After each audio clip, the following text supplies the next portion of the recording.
Hello, everybody. Welcome to this symposia on the neurobiological mechanisms of altered states of consciousness. So we're going to start with 4 talks and then hopefully have the Q&A at the end. And if you want to submit your questions to the app, we can also vote on them as we go along. So I'm very, very excited to introduce our first speaker, Natasha Mason from Maastricht University.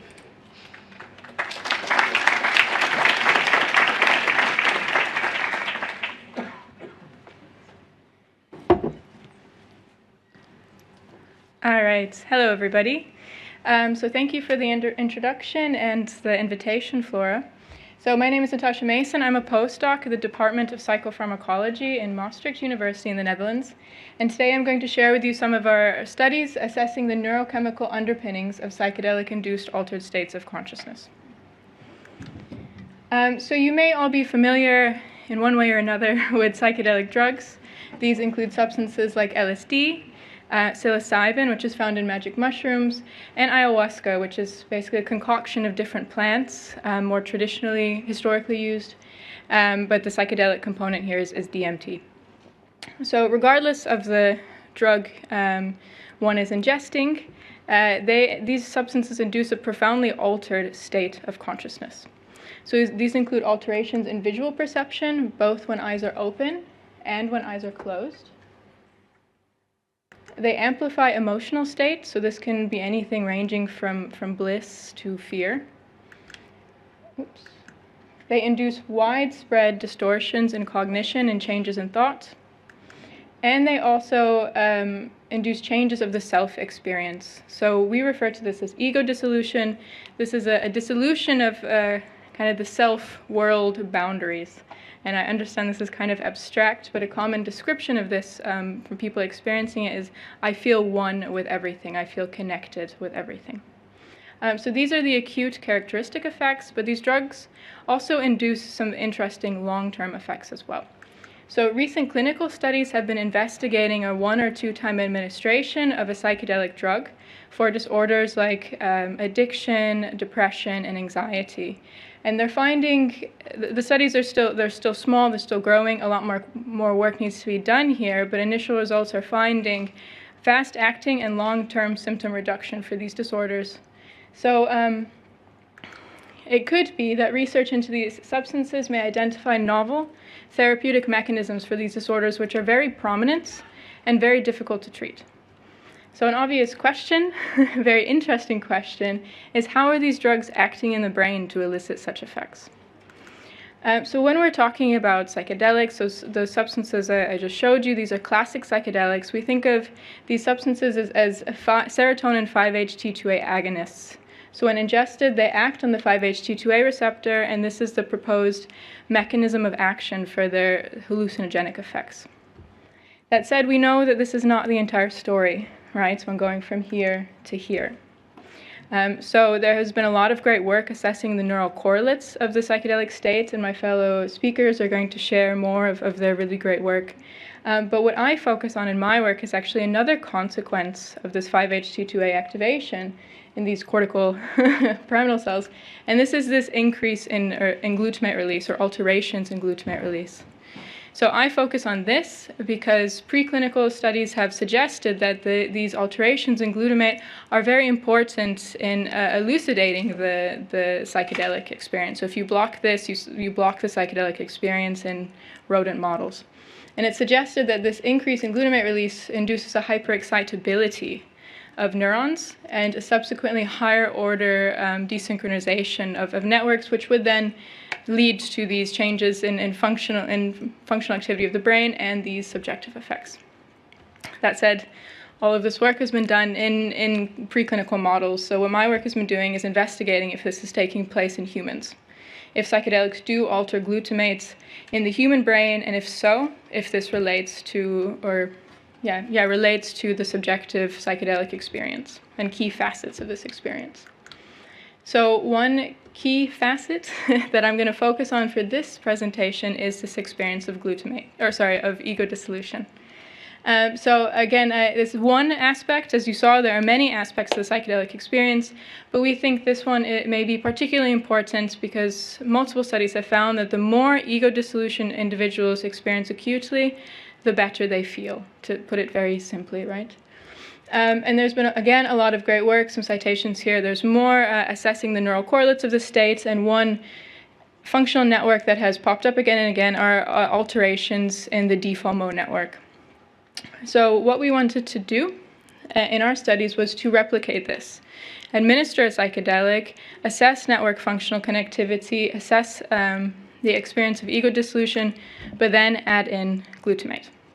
So here we use proton magnetic resonance spectroscopy. So this is a methodology you can implement in the MRI scanner. This allows a non-invasive measurement of glutamate in humans in the brain. So with this, we're able to look at concentrations of glutamate, look at changes in the brain, and see if there's a relationship here. So do these changes in glutamate relate to changes in DMN network integrity, and do they relate to ego dissolution? So I'm going to present two studies very quickly, but they're very similar, so I can do it in one go. But one, let's say, kind of limitation of our version of magnetic resonance spectroscopy is it's single voxel. So our voxels are very big. We can cover an entire brain region, but if we want to look at multiple voxels, we have to run multiple studies. So here we have study 1. In this study, we were assessing the acute effects of the psychedelic psilocybin. It was a between-subject randomized placebo-controlled trial, so 60 people came to our lab, 30 received psilocybin, 30 received placebo. The other study was set up a bit differently. So here we had 24 individuals. It was a within-group design, so individuals came to the lab. On one day they had a sober day, and the other day they received ayahuasca. And this was technically an observational study, so we were not able to administer ayahuasca. Instead, people came and they took their own ayahuasca next to our lab. So it's worked out very nicely. We could also, of course, assess what they were drinking, what was in the drug, but it did mean that individuals had different doses. So in study 1, we assessed glutamate concentrations in the medial prefrontal cortex and the hippocampus. In study 2, we assessed glutamate concentrations in the posterior cingulate cortex. Everything else about these studies was exactly the same. So during the peak drug effects, they went into the R7 Tesla. We collected resting state fMRI. We collected magnetic resonance spectroscopy measurements. We asked people, how much of what they were experiencing, so how much ego dissolution did they experience, and all of our resting state data we threw into an ICA to extract the network connectivities. So the sequences were all the same for both studies, the stats were all the same, and there was actually really nothing fancy here. So what did we find? Well, I like to present the most unsurprising results first, kind of build the suspense. But to do that, I want to explain, because there are some nonsensical acronyms here. So I said we were looking at the role of glutamate in the experience of ego dissolution, but ego dissolution can be both positively experienced and negatively experienced. So OB and EDI are positive ego dissolution. This is this feeling of one with everything, of connection, of unity. But if you imagine that your sense of self and these very hard boundaries that usually exist between yourself and the rest of the world is disintegrating, maybe you can imagine that it can be kind of anxiety driving too. It can be kind of scary. So there is an anxious aspect where people feel like they're losing control. And importantly, both of these experiences can happen in one psychedelic experience. And that's what we see after psilocybin, which is in the beige. We see that our participants experience both more positive and more negatively experienced ego dissolution versus the placebo state. And the same for ayahuasca. So their sober state was nothing, right? Where they experienced different degrees of ego dissolution, both positive and negative.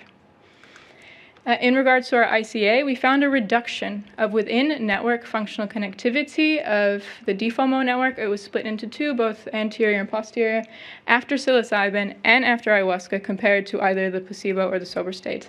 This, again, we were not surprised about because other psychedelic neuroimaging studies have also found this reduction in functional connectivity. In regards to the new stuff, in regards to glutamate, so we have a rain cloud plot here. The dots represent the raw data points. Then we have the box plot, and then you have kind of a visual distribution of the data.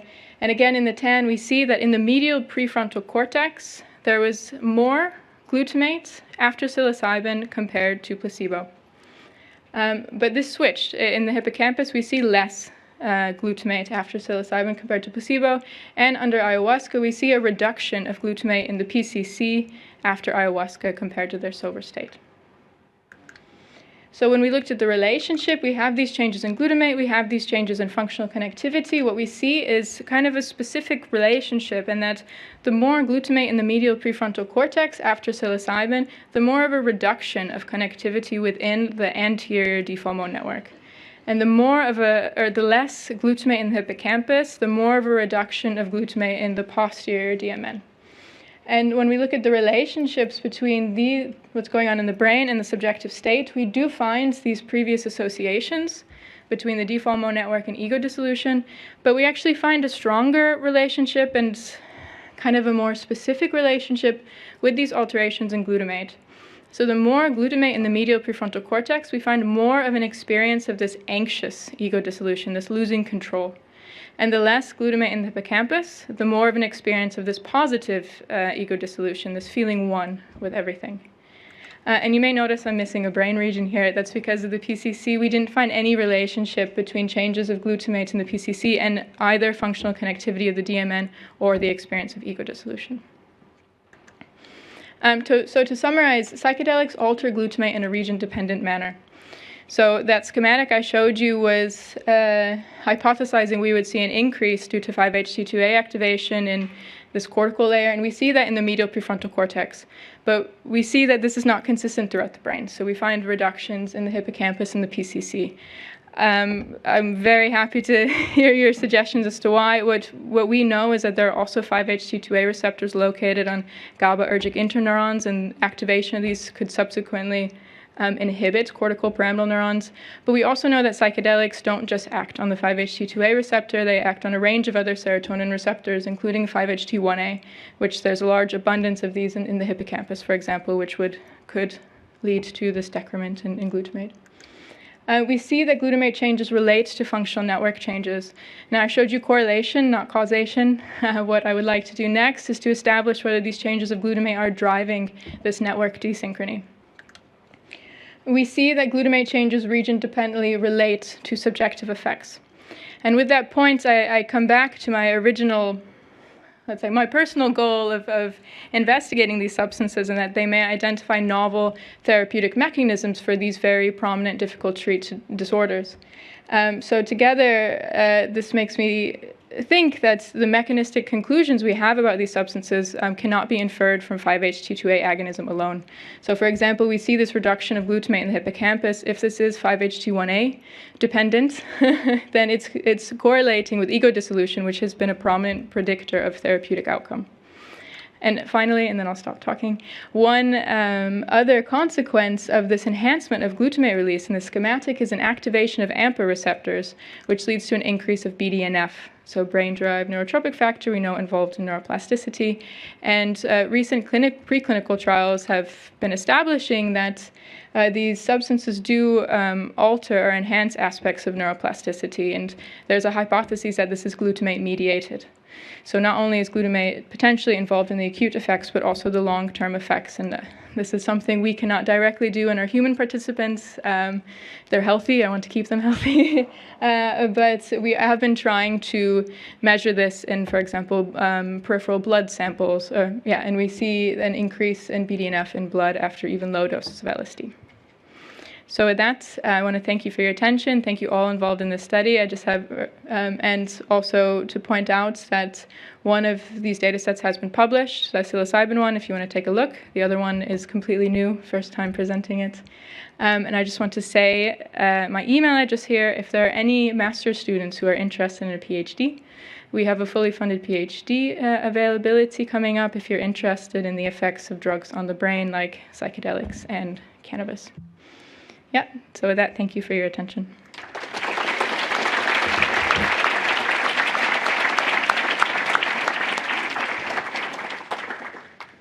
Thank you so much, Natasha. So it's now my great pleasure to introduce Adil Razi, who's come from Monash University all the way from Australia.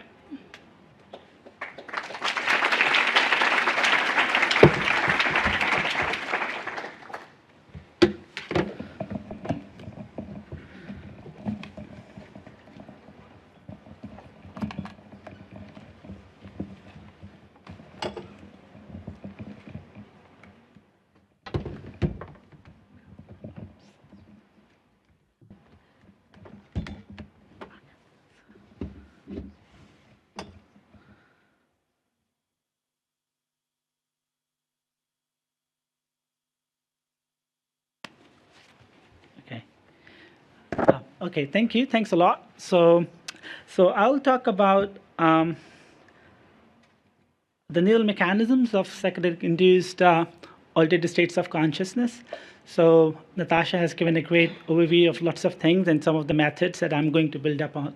So most of the work, actually, I should say, is done by my PhD student, Davin Stolika. Unfortunately, he's not here, but he's about to graduate. He's excellent. He's in the job market as well. So we use psychedelics to actually as a pathway to understand consciousness. So while psychedelics are, have a huge potential to have therapeutic benefits for many of the mental health problems, but what we are interested in our research is to actually understand. We think of it as a tool to understand altered state of consciousness. Yeah, so that's why all of the work that I'll show, mostly we are working with healthy humans. Yeah, so there are no clinical populations involved. So there are various paradigms here. Requires theoretical and mathematical understanding.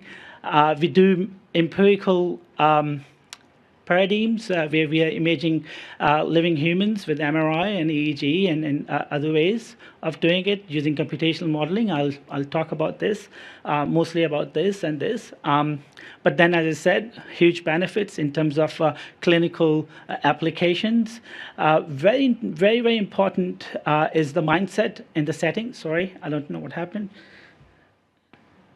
Is it me or?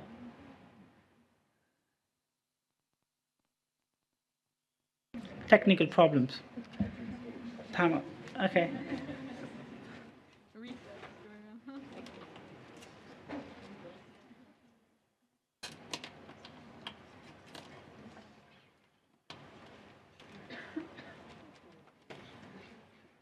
Coming back. Okay, cool. Okay. Let's see how long. I can't. It's okay. That's good. Okay, let's start again. So what I was saying was the huge benefit, the huge role of mindset and setting, that how you prepare a person for the therapy or the dosing. Yeah, we are doing, and I'll talk about it a bit later. We are doing a clinical trial. We are using, for example, the meditation to prepare people for the mindset, and then setting is important in what sort of environment you give the dose and the support you provide and all those things. So these are things here. Just to start quickly with the brief history of research on psychedelics. So here the black boxes, they refer to discovery of some classical psychedelics, while, okay, it's not liking it. What do we do? It's actually working there, so you guys all can turn around and I can do it there. Will it work? No. Yeah.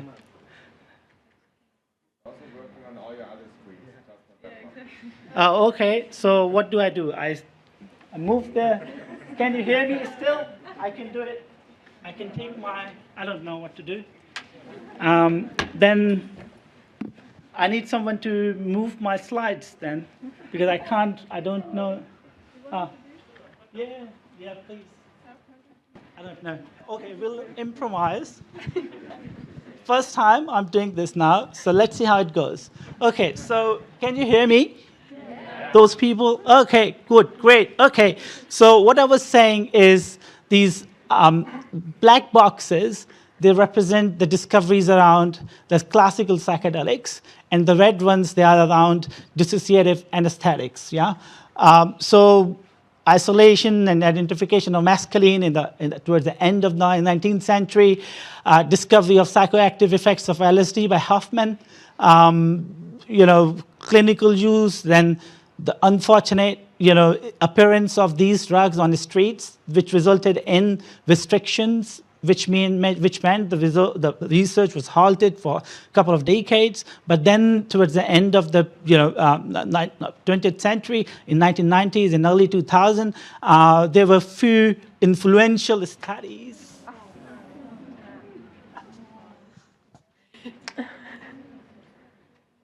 Okay. Right, try not to stand in this, Okay. if possible. I think there's something wrong with cable.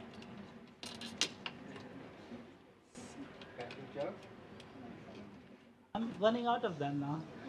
It's taking too long. Okay. Okay. Okay. It's there as well, so I don't know. Maybe I could go back there, take a risk. Yeah. Okay. Let's see how long it lasts. Okay. So probably I should just then go ahead and talk about subjective effects. So initially it was really hard to actually quantify, but now there are very good surveys and questionnaires available which you can use to quantify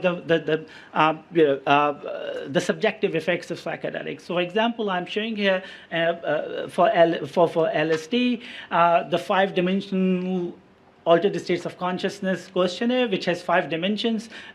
So here, this is here the composite score, which is made up of 5 subscales here, and some of them Natasha mentioned already. For example, the oceanic boundlessness, anxious ego dissolution, visual reconstruction, and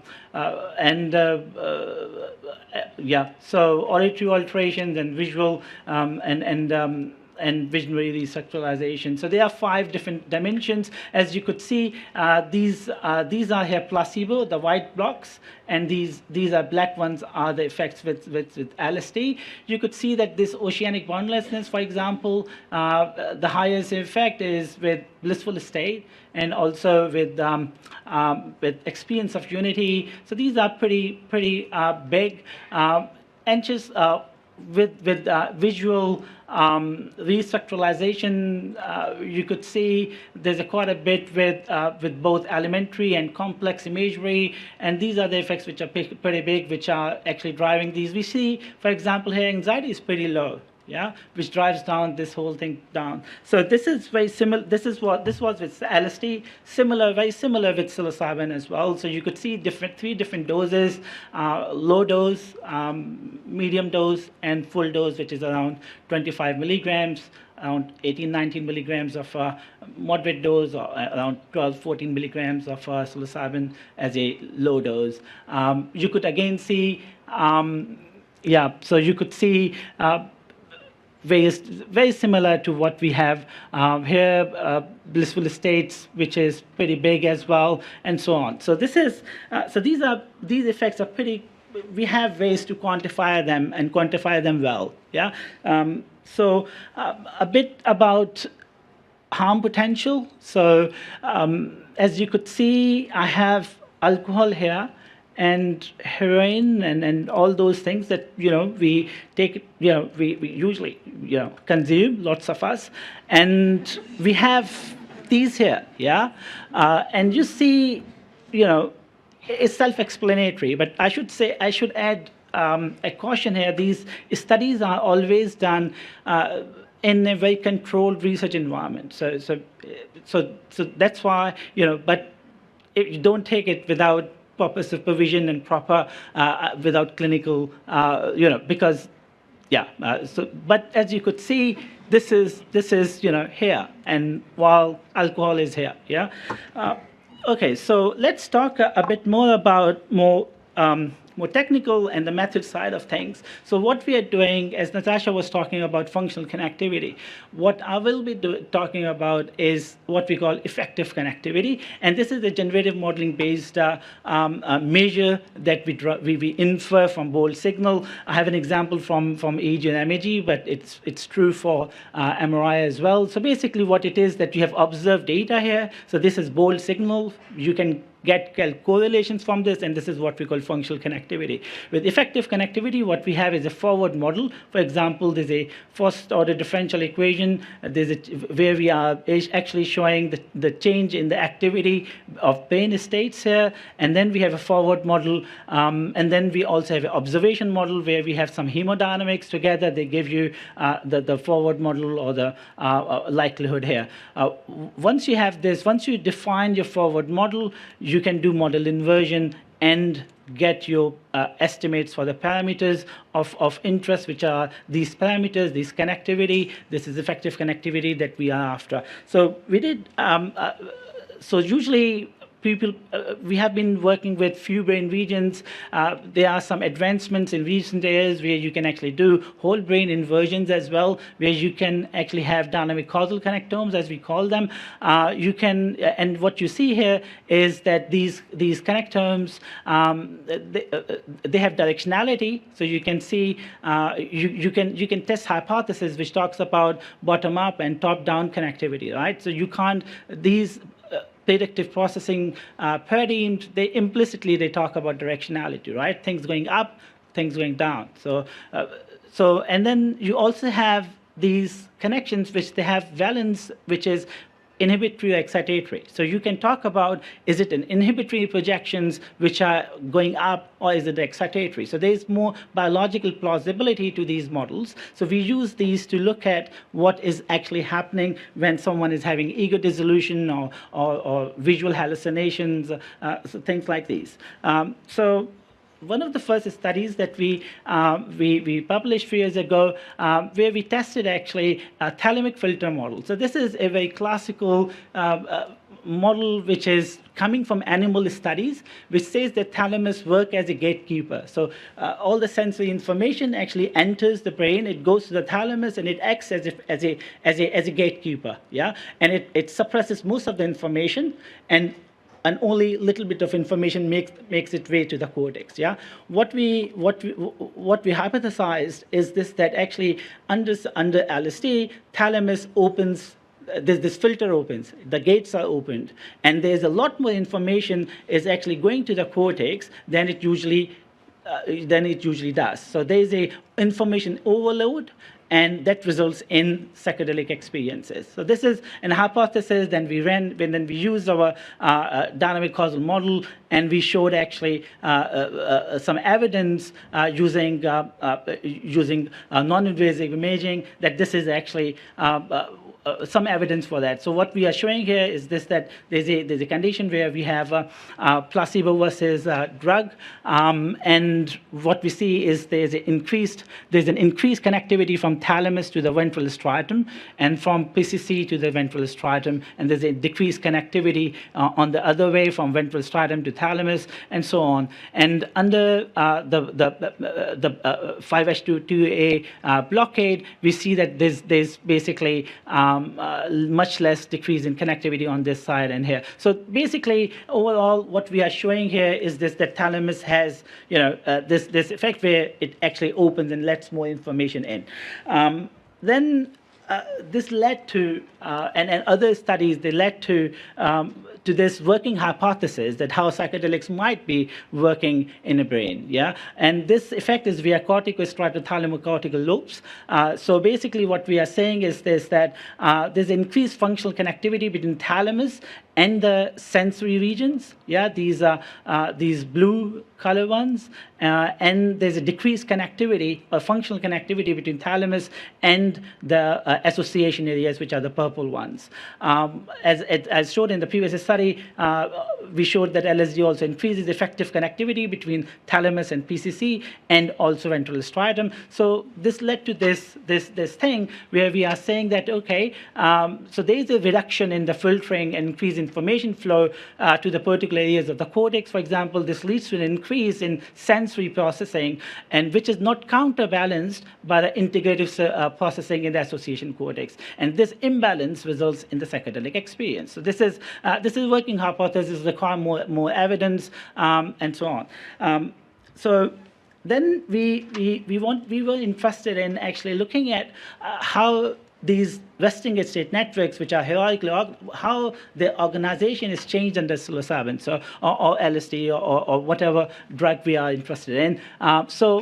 This is a study that we published 3 years ago, where we looked at, so this is a very classical result, yeah? So where you could see there's a anti-correlation between default mode network and the salience and dosal retention network. So this is a very classic, many of you have seen this before, there's a clear anti-correlation, yeah? So we wanted to see what's actually happening at the neural level. Yeah, this is when you use functional connectivity. What happens? What's actually happening in terms of the asymmetries that we can infer through effective connectivity, or DCM. So what we showed here is actually that first of all, you see that all those connections, all those regions which are in the network, they are actually they are grouped together. So there's an increased effective connectivity within a network. Yeah, and between network, what we show is this, that there's a inhibitory influence of salience and the dose attention network on default mode, and there's an excitatory influence the other way around. So the default mode network is exciting the task positive, the so-called task positive networks. What we show here is this, that actually and then we looked at the network level connectivity changes, and what we showed is that the salience network is actually is at the top, it as the apex of the hierarchy. So there's a hierarchical organization where salience network is at the top and modulates the interaction between the dose and attention network and the default mode network. So this is the background in what's happening when there's no drug. Yeah, this is healthy humans. Sorry, I should have said this is healthy humans without drug. Yeah. So what we did was to look at what actually happens to this hierarchical organization when someone has LSD. Yeah, and what happens and how it relates to the ego dissolution. So this is what we did. So so there is a placebo here. In this experiment, we had a couple of time points. One after 75 minutes. So this is basically showing the peak effects. So the middle one is the peak effects of LSD, and this is the later effects. So after once the LSD washes out from the system. So what we are showing actually here is this, that there is at the 75 minutes there's an influence of salience network on the DMN, and there's also a increase in connectivity from DMN to dosal attention network, and after that, after 300 minutes, it's very similar to what's that. So it's going down. Yeah, and the same data is actually plotted here again. As you could see, these arrows are showing the increased, and then it goes down. So basically, and then we looked at, so this is at the network level. We also looked at the regional level as well. I don't want to go into the details of this. I'm already running out of time. So what the main idea is this here, that we know that default mode network, it relates to the narrative self. Yeah, it's about, so we are interested in how the subject object boundaries, they blur. Yeah, so the hypothesis that we are testing is that does the LSD, which the ego dissolution is the main subjective effect, which we thought of as a blurring of boundaries between the inner self and the outer world. Yeah. So what we are showing some evidence for this, that DMN effective connectivity, connectivity to DMN contribute to the shift in the minimal self over narrative self, and may give rise to the existential quality of experience, and the DMN directed connectivity to dosal attention network may relate to blurring of subject object boundaries. Yeah, so this is what the main interpretation of whatever this study is. So we have more, and this is where we are interested in the effective connectivity of emotions and cognition in the psilocybin. So this, I'm not going to talk about this because this is here as a poster number 477. There's another couple, there are a few hours left, so you can go and have a look. I want to quickly mention this study. So all of the data that I was showing, this is, sorry, I should have said earlier, this is in collaboration with the group of Professor Catherine Preller and Professor Franz Vollenweider from University of Zurich. They acquired all those data sets. Now we are doing a study at Moujaes, which is actually the first ever a clinical trial that uses psilocybin or any classical psychedelics in healthy humans. This study has been in preparation for about 2 years. We are now doing data collection these days, and we are about to finish in a couple of months. Sample size is about 60 people. We have 2 groups. One group is given 8 weeks of meditation training, and the other group of 30, they are not getting any meditation training. And we want to see how the meditation influences the long-lasting effects of psychedelic experience. What are the mental health outcomes for those who do and 8 weeks of meditation training. This is, of course, an neuroimaging study at its core. We have, it's a multimodal, we have fMRI and EEG.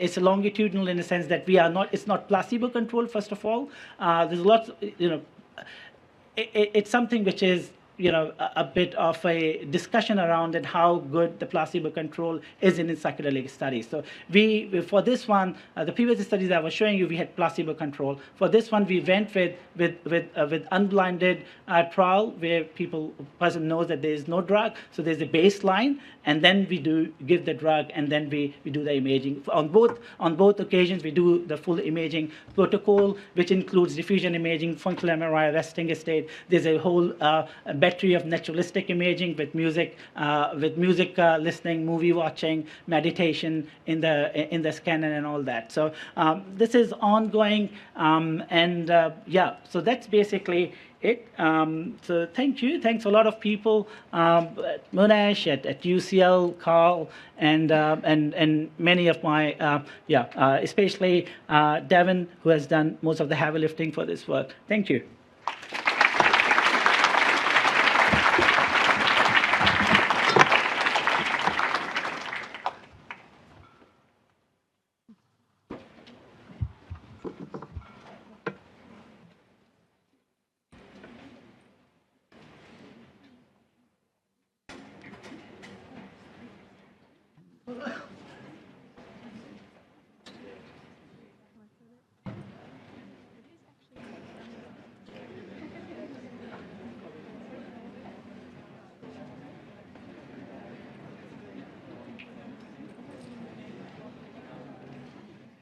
Okay, so I'm the one to introduce you. Oh, yeah. Okay, so it's my pleasure to introduce Flora, and she's going to talk about comparing different methods of inducing altered states of consciousness. So all of it. Yeah, thank you. So this, I think, we're changing gears a little bit here, and we're looking at exploring the neural correlates of altered states of consciousness by comparing pharmacological and non-pharmacological methods of inducing altered states of consciousness. So for the pharmacological methods, we're going to be looking at psilocybin and LSD, and for the non-pharmacological methods, we're going to be looking at hypnosis and meditation. So we're interested in this primarily, as Natasha said, because all four methods are becoming increasingly relevant in the treatment of psychiatric disorders, and by understanding the mechanisms, we hope to better leverage them in a clinical setting. And we're also interested in understanding altered states at a more fundamental level. So the key question that we wanted to ask in this study is, given that there's substantial overlap in the phenomenology of pharmacological and non-pharmacological methods of inducing altered states of consciousness, do they also show overlap in their neural correlates? In terms of the substantial overlap in their phenomenology, for example, psilocybin, LSD, hypnosis, and meditation all show a distorted sense of agency, altered sense of self, and perceptual alterations. And in terms of the neural correlates, while we do know quite a bit about psilocybin and LSD, and also meditation, we know a lot less about hypnosis. So Natasha's already talked a little bit about the pharmacological profile of them, so we know that psilocybin is a preferential 5-HT2A and 5-HT1A agonist, while LSD stimulates serotonin and dopamine receptors more widely. But despite this difference in their pharmacological profiles, their experiential effects are commonly attributed to their agonist activity at the 5-HT2A receptor, at least at the doses that we're using and at the time points we're measuring, which is really the peak effects. So we would expect them to have similar neural correlates. And in terms of what those neural correlates are, so I don't need to explain this model again because Adil's explained it so nicely, but there are a number of working hypotheses of the mechanisms that potentially underlie the psychedelic state. So one example is the CSTC model, which again is this imbalance between decreased integrative processing and increased sensory processing. And there are other models such as the Rebus model, which you can read more about in this review paper. But in this study, we're going to be focusing on the CTSC model because it really nicely explains the results. And then in terms of hypnosis and meditation, so the picture, especially for hypnosis, is much less clear. There are much fewer studies, With hypnosis, you also really have this lack of a standardized method being used. Often there isn't a suitable control condition, and also mostly seed-based approaches are used to investigate the neural correlates. So we wanted to address that all here by using ESDL, which is a type of hypnosis which is very standardized and involves a control condition. And we're also, throughout the paper, going to be using a whole brain data-driven approach. In terms of meditation, so there is a lot more literature on the neural correlates of meditation. Most of this shows that different types of meditation show very diverse neural correlates, but most do lead to changes in the default mode network. And here you can see 4 of the main types of meditation and the different regions involved. So our hypotheses for this study were really that, based on the literature, pharmacological and non-pharmacological methods of inducing altered states of consciousness which showed distinct neural correlates. We hypothesized that psilocybin and LSD would show similar neural correlates, and then with hypnosis and meditation, mostly due to the sparsity in the hypnosis literature, we were conducting more of an exploratory analysis. And then, as well as investigating the differences between them, we also wanted to look at similarities. So are there any common neural correlates across all 4 methods? And we also wanted to look at how neural effects relate to behavior. So this is just an overview of the study. So in terms of the psilocybin and the LSD studies, we administered the drugs orally, and we were always measuring them at the peak effects. Everything's on healthy controls, and everything we're looking at resting state. For hypnosis, we have ESDL, as I already mentioned, and for meditation, we looked at one of the most widely used forms of meditation, open awareness. And in the hypnosis and meditation condition, it's also important to note that we used experienced meditators or people who were very familiar with hypnosis. So we use sort of these 2 parallel data analyses processes. So we have, first of all, functional connectivity, and then we also use this machine learning approach. So for the functional connectivity analyses, we use Con Toolbox. We parcellated the data into 132 ROIs, and it can also be divided up into 22 networks, and I'll mostly talk about the networks here just because it's a little bit easier to interpret. And then we computed the functional connectivity matrices between the 132 ROIs. And for each person, we computed the difference between their resting state under the intervention and their control resting state. And it's this within-subject design that we use throughout the rest of the analyses. For the machine learning analyses, we then took this difference connectivity matrices, we transformed it into a NIFTY, and we used Pronto Toolbox to conduct a binary support vector machine to really see if we could classify, for example, pharmacological and non-pharmacological interventions using the resting state functional connectivity data in each individual person. So yeah, this is our key finding here, is that we do see these distinct differences between pharmacological and non-pharmacological methods. So here on the inner ring, you can see these are the 132 ROIs, and the ones that are shown are the significant ones. And on the outer ring, you see the 22 networks. In red is where there's increased connectivity between regions, and blue is decreased connectivity between regions. And what we noticed here is that this pattern really seems to reflect what we would expect from the psychedelics, so it seemed like the psychedelics were driving this. Obviously, this is correlational, not directional, but we did a series of post hoc analyses that showed that it was the psychedelics that are sort of driving this pattern. So, for example, we see increased connectivity between sensory and associative networks. So, for example, increased connectivity between the primary visual network and the dorsal attention network, or primary visual and language networks. And we also see decreased connectivity between different associative networks and also within associative networks.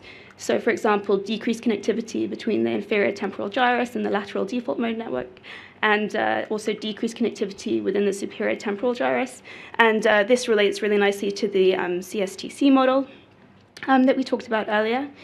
And then when we input the functional connectivity difference matrices into the binary support vector machine, the model was able to successfully classify the pharmacological and non-pharmacological interventions with a class accuracy of 85%. So overall, we found that the connectivity analyses and the machine learning analyses both support this idea that pharmacological and non-pharmacological methods are distinct. But given that we really did expect them that psilocybin and LSD are similar, we were very interested to see what was going on with the hypnosis and the meditation. So when we directly compare psilocybin and LSD as hypothesized, we don't find any significant differences. When we compare psilocybin to its control on the left and LSD to its control on the right, we see very similar patterns of connectivity. And in contrast, when we compare hypnosis and meditation, so the non-pharmacological methods, we do see significant differences. Specifically, we see decreased connectivity within the primary visual network. And this was very interesting to us, given that hypnosis involves this guided visual imagery that's so fundamental to it, and meditation does not. And again, if you look at the patterns just qualitatively of like hypnosis versus its control and meditation versus control, you can see they look very different, although unfortunately I don't have time to unpack them here. And then when we return to the machine learning analyses, a binary support vector machine was not able to successfully classify psilocybin versus LSD. So you can see here we have a class accuracy of 47%, which is basically chance. But the binary SVM was able to successfully classify hypnosis versus meditation, so we have a class accuracy of 66%. So again, both the connectivity analyses and the machine learning analyses support this idea that psilocybin and LSD are similar and hypnosis and meditation are distinct. So we then wanted to have a look at, are there any common neural correlates across all 4 methods? And when we look at each method versus its control, we actually see that there's no single network that reaches significance in all 4 methods. So the closest thing we have is either the anterior default mode network or the posterior default network does reach significance. But it shows either increased or decreased connectivity with such very different regions. So there's no clear pattern or no clear commonality. And finally, we wanted to look at how do neural effects relate to behavior. In the interest of time, I'll go through this very quickly. So again, we were looking for psilocybin and LSD at the 5D ASC scale that's already been mentioned, and we found that changes in connectivity in psilocybin were related specifically to experience of unity and also insightfulness, and in LSD they were related to elementary imagery. And then in the meditation study, we also found that changes in connectivity were related to meditation depth questionnaire, but unfortunately, because the pharmacological and non-pharmacological methods used very different behavioral measures, we weren't able to directly compare them, so that's something that we want to look at in the future. So really the main message of this talk, we found that pharmacological and non-pharmacological methods of inducing altered states of consciousness have these distinct neural correlates. Psilocybin and LSD show substantial overlap, while hypnosis and meditation are distinct. No single network reaches significance across all 4 methods. And so for us, because we're especially interested in the clinical implications, the next steps would be to see, can these methods have synergistic effects if administered together? So it's very much related to Adil's study, so we're very interested in those results. And also, can we map the specific mechanisms of action of each method to either a disease area or the individual patient? So sort of in line with the precision medicine approach. And I want to thank all my collaborators, especially my co-author, Nathalie Reza, who's presenting this poster, 494, on her study on alcohol use disorder and psilocybin. And I think you also only have a few hours left to see that. And thank you so much for your attention.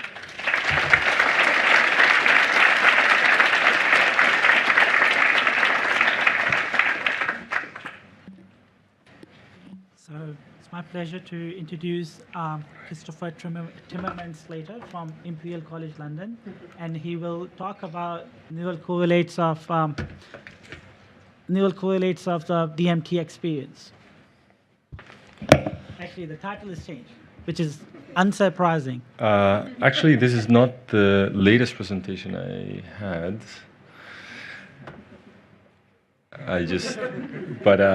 Okay. We're going to try again.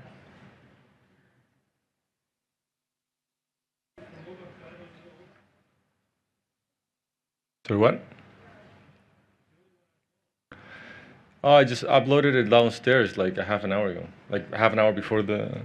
This is the only one? Okay, let's just do this one. Why not?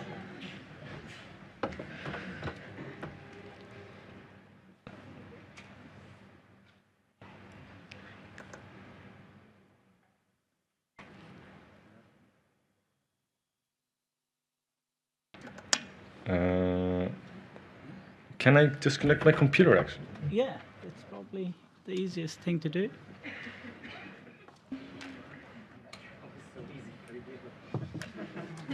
At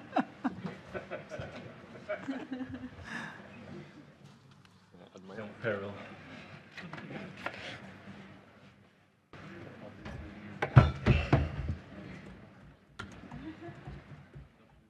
This is the Mercury retrograde.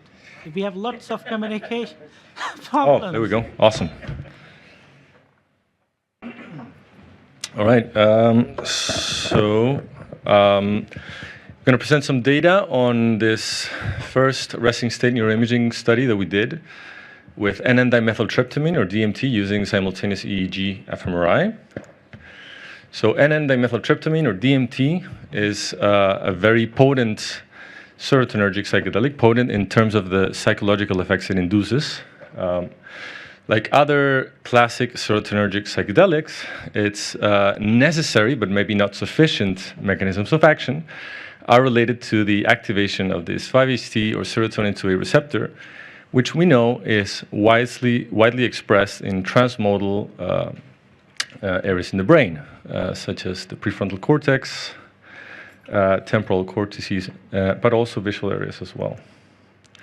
So while your common classic psychedelic substances such as LSD, psilocybin, and mescaline have a long temporal mechanism of action, DMT, when it's intravenously administered, as we do in our studies, or smoked, has a very, very short mechanism of action. It's only 10 minutes to reach this very immersive experience and then be back from that experience. So what we essentially do in our studies is we leverage this temporal advantage and do neuroimaging before, during, and after these states. So in terms of the psychological effects, they've been covered in terms of other psychedelics. In the case of DMT, it's particularly notorious, these increases or in effects in terms of visual imagery or eyes closed hallucinations, while at the same time a strong sense of disembodiment occurs, leading to a notion, a state of consciousness in which a strong sense of immersive visual imagery is occurring while subjects are partially detached from their immediate surroundings, very much similar to what happens, or a state such as virtual reality, or if you will, a state of dreaming in which we are differentiated from our surroundings, but nonetheless having an endogenously driven, content-rich experience. So this is a simulation of what this looks like, broadly speaking. The main difference that we find, at least in our subjects, is the vividness of these visuals are experienced in an embodied way. People feel that they're in the place in which the visuals are happening. Many times, the conferral of, or the attribution of what these visuals are is very much real, or more real than real, as how many subjects say. Sometimes this visual get a form of complex semantic information. People may feel that they're inhabiting an alternate space or reality, or communicating with various entities, leaving a lot of users baffled during these experiences. So in our pilot EEG study, in which we explored these effects in 13 healthy volunteers, we collected intensity ratings that you can find here in the purple line, and we found that these increases in intensity are inversely correlated with alpha power. So the stronger the level of immersion, the stronger the decrease in alpha power. And this is something that we've found in many other psychedelic studies, is potentially one of the most replicated findings when it comes to psychedelics in human volunteers. But what we found that was novel was this increases in low power in delta bands. And this has been replicated for DMT specifically in naturalistic studies in our recent fMRI study that I'm going to present now as well. And this specific finding, along with other related findings, have led to the hypothesis that delta power, delta brain waves, might not be related to states of unconsciousness as traditionally thought, but maybe a state of conscious disconnection from the environment. Then again, this idea of strong immersion into state of content that it's not directly related to the external stimulation that we're having. Now, we've explored some of this also in our pilot data, looking into potential mechanisms. One of the hypotheses is that this state of immersion is also driven by a disruption of mechanisms related to interoceptive awareness. So we've computed this heart-evoked potential, which is an event-related potential, an ERP, that you can measure usually 200 to 400 milliseconds following each heartbeat. And indeed, we find a very strong reduction of this HEP, or heart-evoked potential mechanism, during DMT, and source localization indicating, indeed, a location related to areas of interoceptive awareness, related usually to interoceptive awareness, such as the right insula and the supplementary motor area. And these reductions were correlated with scores of ego dissolution. So, pointing towards this hypothesis that a disruption to this bodily sense of self, the minimal sense of self, may be somehow required for people to experience a sense of immersion into these different realities or conscious disconnection. So this leads us to our other study, our fMRI, EEG fMRI study, simultaneous EEG fMRI that we did with 20 healthy volunteers, in which we administered 2 doses of DMT, a high dose of DMT, 20 milligrams of DMT fumarate.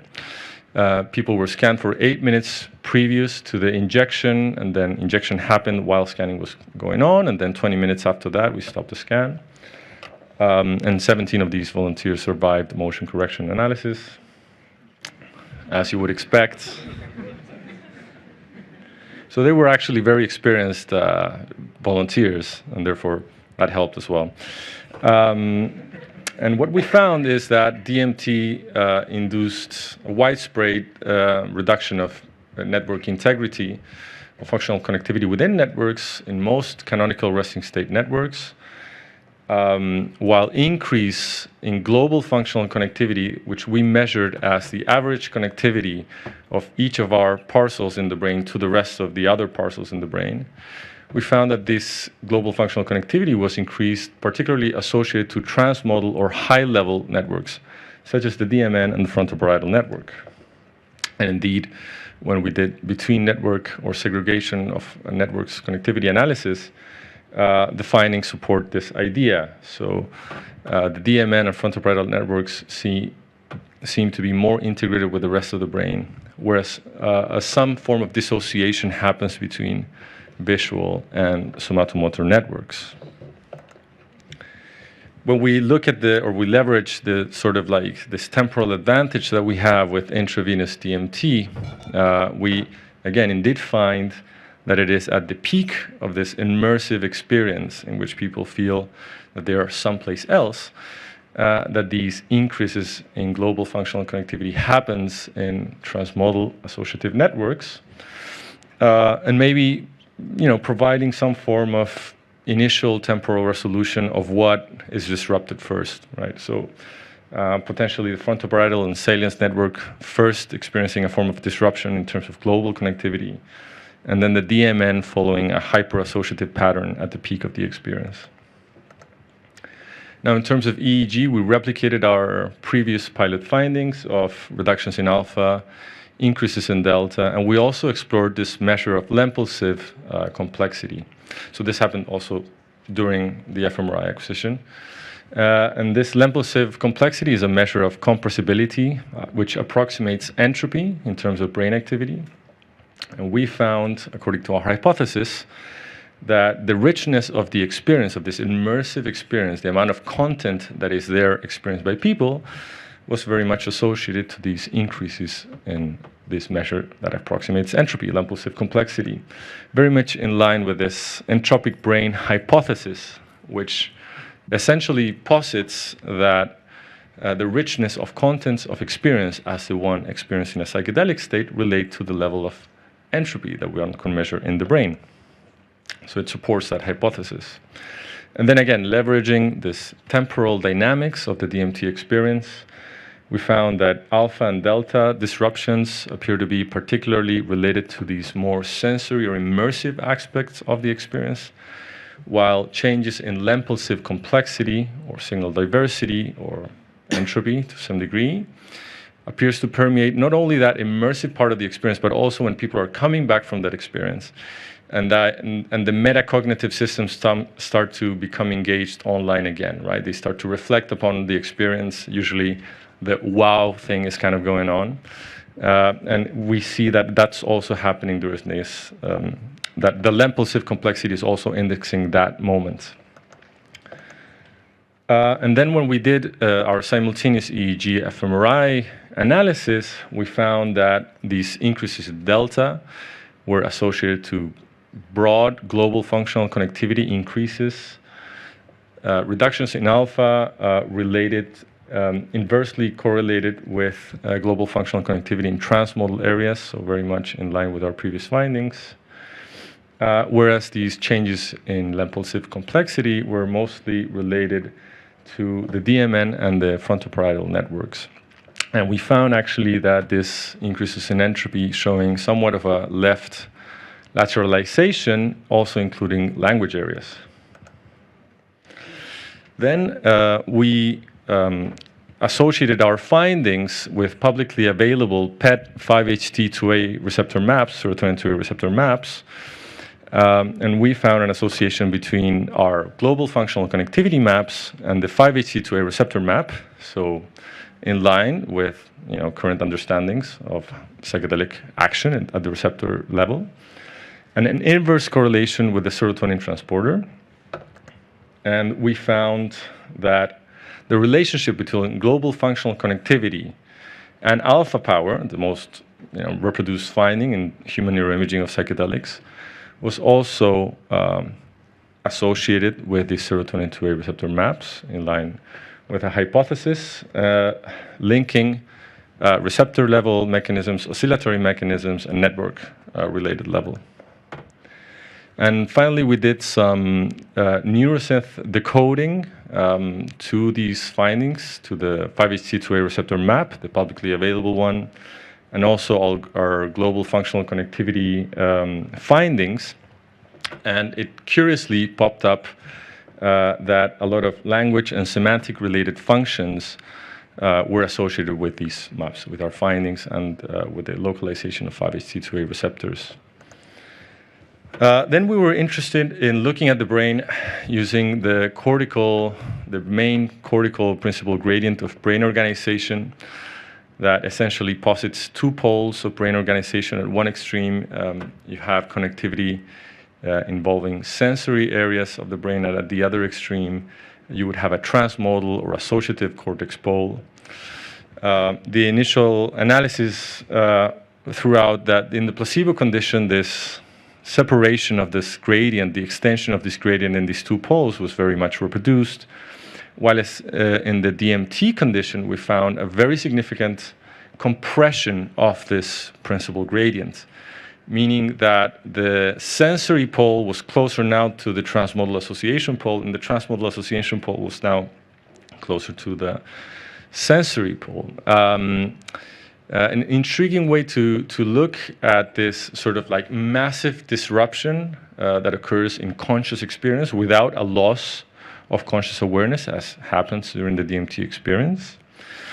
And when we did exploratory correlations between these findings on our questionnaires, and more specifically this mystical experience questionnaire, we found actually that there was the compression of this gradient in different networks at the total level that best accounted for these changes in these questionnaires, possibly indicating to some degree that this alteration or this disruption at global brain organization level is also associated to a massive disruption to the way that we structure our experience in the world, in which when we usually expect contents of experience that are vivid and deemed as real are usually guided by the external world, are now appearing as internally or endogenously driven, which could possibly also be linked to some psychological work that we've done, in which we found that the use of psychedelics can lead to lasting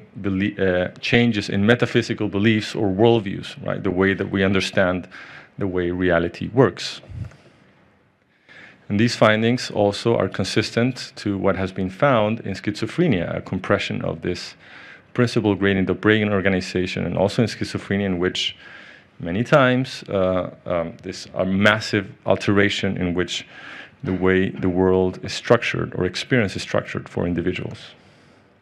So our findings collectively indicate that the effects of psychedelics, in this case using DMT and its temporal resolution as an optimal model for it, are very much related to action at the top of the cortical hierarchy.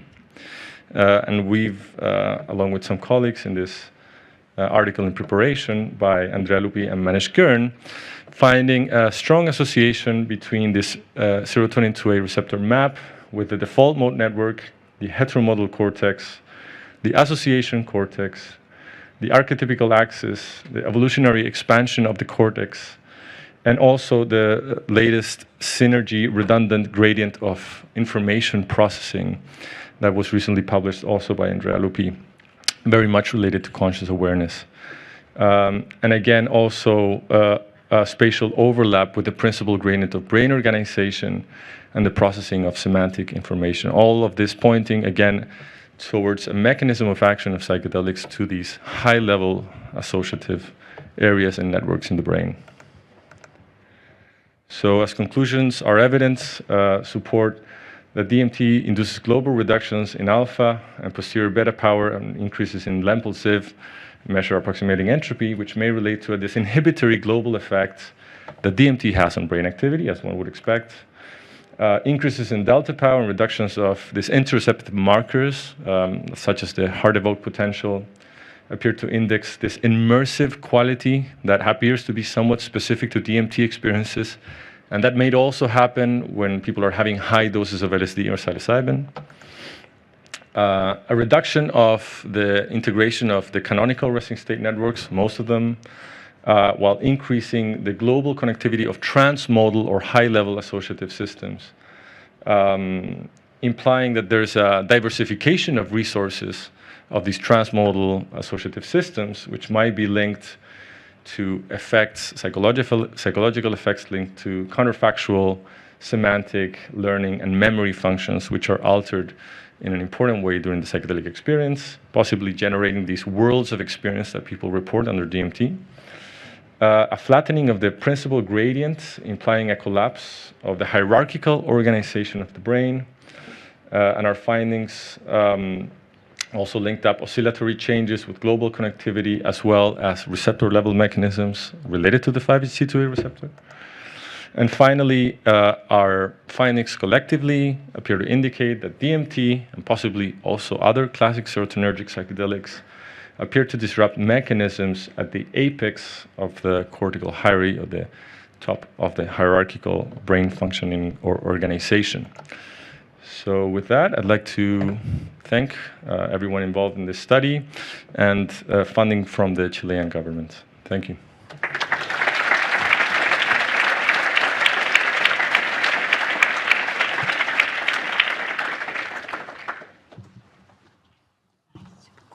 Yeah, so now we've got, I think, 3 minutes for questions.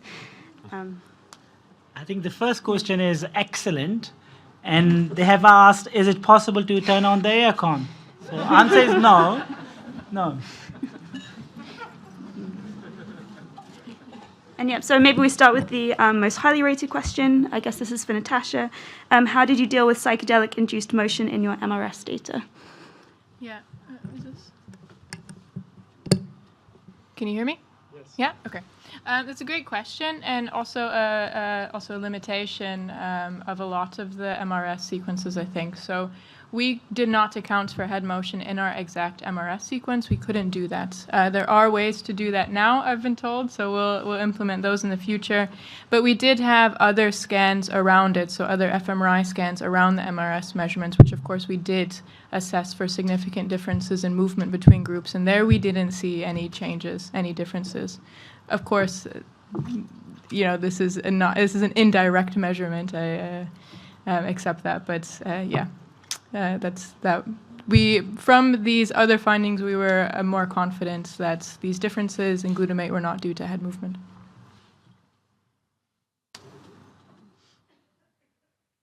Yep, and then maybe one question, I think, for Adil.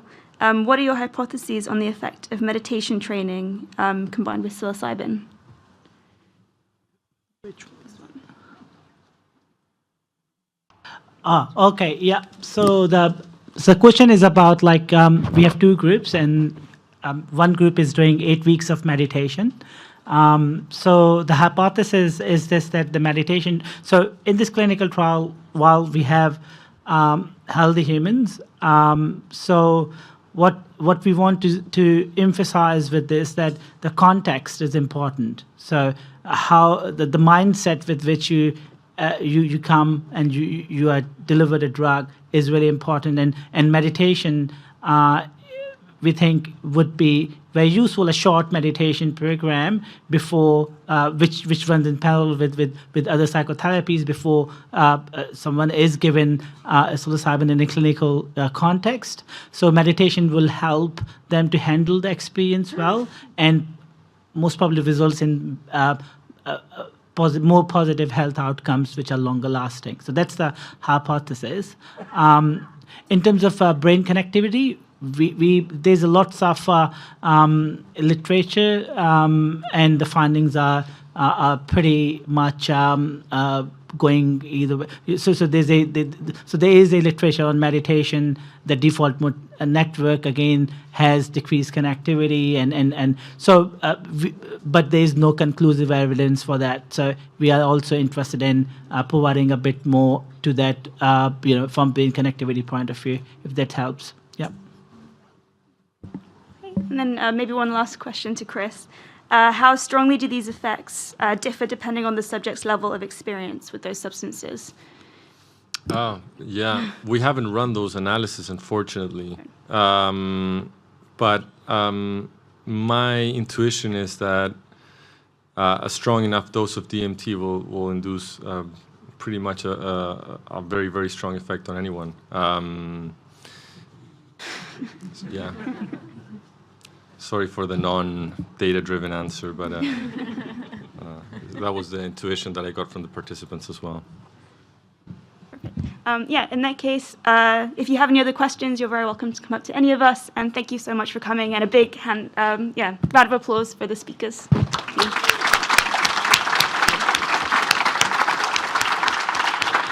And a big thank you to Flora as the organizer for this session. Thank you.